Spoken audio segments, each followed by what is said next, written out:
Right now, the city of Toledo is working to get its streets cleaner, and they're doing so with a community-driven program that's doing the dirty work one street at a time. The city of Toledo's Robson joins us in studio to talk all about their block-by-block program. So I'm going to start off with a question here. Why are you guys so focused on trying to deal with blight in the Glass City? Why is this such a major concern for you guys? Sure. So when the city of Toledo received our American Rescue Plan dollars, and then in coordination with a program that the city administration got us in called the Harvard Bloomberg Innovation Track, we were talking to residents through that time, and we were really trying to identify areas that needed to find some viable solutions. Blight was identified as pretty much the #1 thing, and blight means different things to different people. It could just be junk and debris out on the streets. It could be high grass, for example, dilapidated properties that need demolition.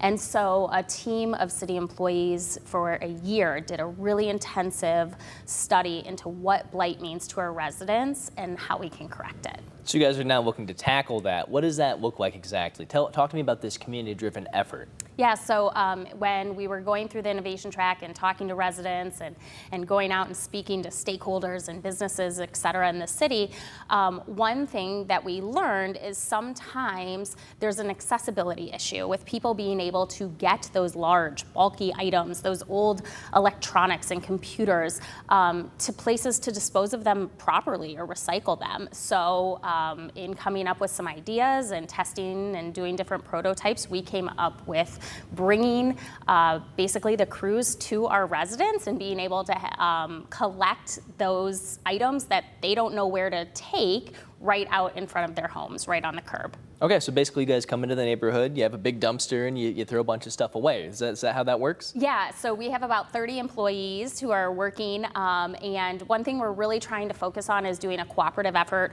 with land maintenance employees. So we're gonna mow those vacant properties, those high grass concerns. We're gonna bring our blight team, our Clean Toledo Urban Beautification team out, and we're gonna take those bulky items, those tires, those old electronics, those things that sit in your attic that you don't really know what to do with. We're gonna take those, we're gonna dispose of them, and we're also gonna recycle a lot of those items properly because they can be recycled. And then that keeps that out of our landfill. It keeps, it keeps us moving forward towards sustainability. Okay, that's awesome, but I understand that there's certain things that people can't throw away. So kind of walk people through what they can bring to the curb and hand to you guys and what maybe should stay inside. Sure, so if you're having the block by block in your neighborhood, you really wanna put out those large bulky items. Old furniture is fine, mattresses, tires, like I said, electronics, etc. Please do not put out your household hazardous waste items, those paint. We would really encourage you to bring those items to our stationary events that we do on the weekends. There's a listing of all of those events on the City of Toledo website. You can bring those household hazardous waste items to those events, and we'll make sure they're disposed of properly. Awesome. So this is the second week that you guys have done this.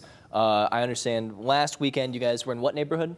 So last week we started over I believe we were off of sort of like Monroe Street, Detroit area collecting. This week we are in the Vistula neighborhood. We're actually right over here by the studio off of Summit and Huron and Buckeye collecting in those neighborhoods. Awesome. And what's just been the reception from people in these neighborhoods watching you guys take away their trash and help keep the blighted houses clean? What's been the feedback that you guys have seen so far? We've received really positive feedback. Anyone who is interested in knowing if their area is going to be included in the block by block program can go to the City of Toledo website. They can also call Engage Toledo and we can help walk them through. We have interactive maps that shows where we will be. Residents are really excited about it. I think it's just another opportunity for us to keep trash out of those alleys, keep it out of the streets, and really come to the residents and try to take a more accessible approach to helping them clean up. And this is going all summer into the fall, right? Correct. We're running the program, so we started a couple weeks ago and we're running it all the way through October, and hopefully if we find it continues to be successful, it's something that we'd be even able to offer a little bit more. Awesome. So last question for you before I let you go. If someone wants to join, if they want to help out, how can they also kind of sign up and become a volunteer? Absolutely. So we try to coordinate all of our events with the neighborhood cleanups that are going on in the neighborhoods. Call Engage Toledo. We have a listing of all of the events that are taking place. We also partner with our Environmental Services Department and Keep Toledo Lucas County Beautiful, and they can help get you bags and litter pickup items, vests, high-vis vests, so you're safe, and you can join us and help clean up the neighborhoods. Awesome. Well, I want to thank you so much for coming out, and I want to thank you for helping keep our city clean. Thank you. Happy to be here.